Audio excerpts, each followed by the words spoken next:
You took my ever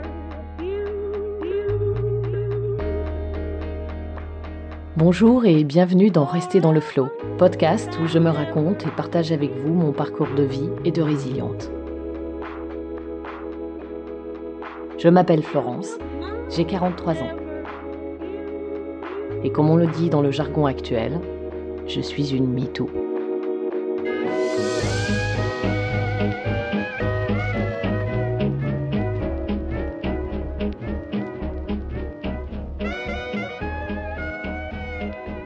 Je suis divorcée et maman de 2 ados.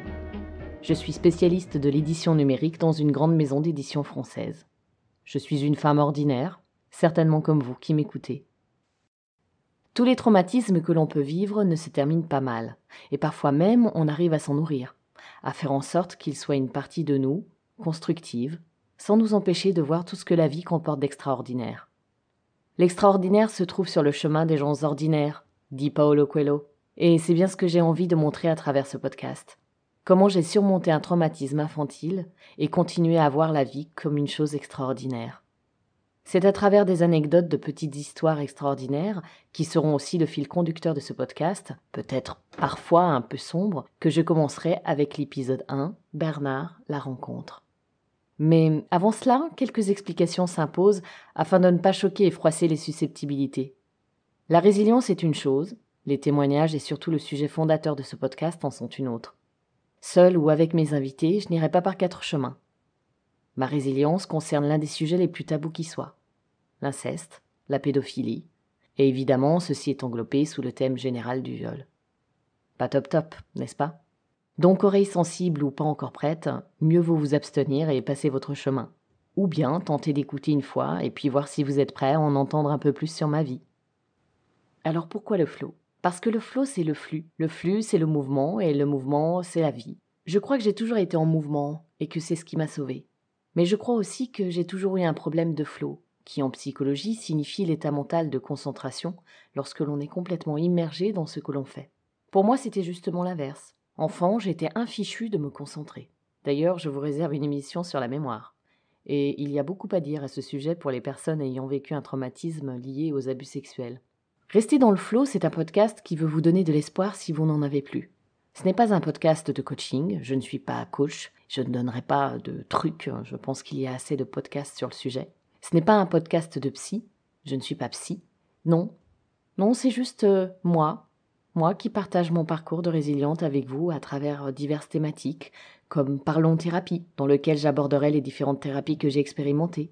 Les petites histoires extraordinaires, dans lesquelles je vous présenterai un ami proche, inventé ou pas, je ne sais pas, mais aussi d'autres anecdotes ayant contribué à me forger un caractère et me permettre de vivre une vie spirituelle au quotidien. La thématique les temps forts de ma vie, où je parlerai de mes combats. La thématique le droit de beaucoup de choses d'ailleurs, liées à notre corps de femme et notre sexualité. Ou encore, et la vie pro dans tout ça, où je vous parle de mon parcours professionnel qui, d'apparence décousue, est en fait constructeur et porteur de bien des promesses, malgré certains problèmes qui m'amèneront d'ailleurs à vous parler, dans une émission spécifique, de harcèlement, de perte de confiance en soi ou encore d'ambition. Si comme moi vous avez dû vous fabriquer un jour une bulle dans laquelle rien ne passait, rien n'entrait parce que vous deviez vous protéger, alors vous comprendrez l'intérêt de ce podcast. Que vous ayez été victime une fois, un jour, plusieurs jours, des années, il y a des solutions. En tout cas, j'avais envie de vous partager les miennes. Je ne suis plus une victime depuis bien longtemps, je reconnais l'avoir été. J'ai même appris que je m'appelais survivante. Je n'ai jamais voulu le rester, et je vous expliquerai comment et pourquoi. Comment aborder le sujet du viol ou de la résilience sans que cela ne tombe comme un cheveu sur la soupe ? Comment faire pour que ce soit le bon moment ? Je me suis souvent posé la question avant d'aborder le sujet lors de dîners ou de déjeuners. Mon interlocutrice ou mon interlocuteur a-t-il envie d'entendre cela de ma part ? Si c'est une femme, a-t-elle envie de voir qu'on va super bien alors que elle-même a peut-être vécu un traumatisme similaire et qu'elle continue d'en souffrir ?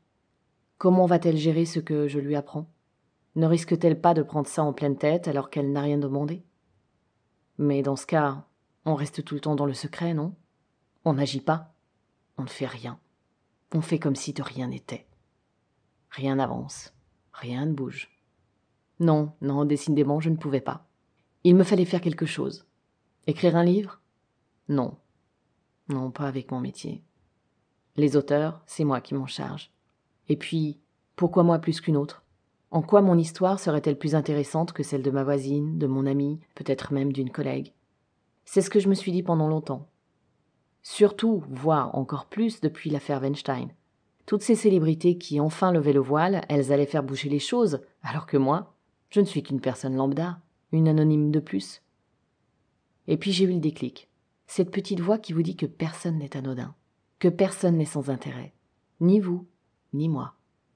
Que malgré toutes ces magnifiques jeunes femmes que je vois ou avec qui je travaille et qui parlent, qui montent des projets, qui tiennent des podcasts et qui ont encore des années devant elles, des années qui filent pour moi, des années que je n'ai plus, il n'y avait pas de raison pour que moi aussi je ne m'y mette pas. 43 ans, ce n'est pas rien. C'est justement une expérience de vie à partager, et c'est avec vous que j'ai décidé de le faire en vous parlant directement, en utilisant ma voix. Je me sens enfin légitime pour vous dire que même sans vous connaître, oui, vous pouvez vous en sortir. Oui, vous allez passer par plein d'états différents, mais qu'en réalité, un trauma aussi fort est-il peut se dépasser. Voilà, j'en suis à peine à la moitié de ma vie, et si je ne meurs pas demain écrasé par un camion ou un piano qu'on échappe du 3e étage, j'ai décidé qu'on allait pouvoir partager des moments audio ensemble. Rester dans le flow, c'est le podcast qui me permettra une fois par mois, peut-être plus, seul ou avec une invitée, de vous témoigner mon désir de positif, de vous donner envie de mettre du mouvement dans votre vie intérieure si vous vous reconnaissez dans ce que j'ai vécu, surtout de vivre le moment présent, sans que les démons du passé ne surgissent, de vivre votre vie de femme pleinement avec tous vos droits. En bref, vous êtes extraordinaire, mais vous ne le savez peut-être pas encore. Alors, restez dans le flow. You took my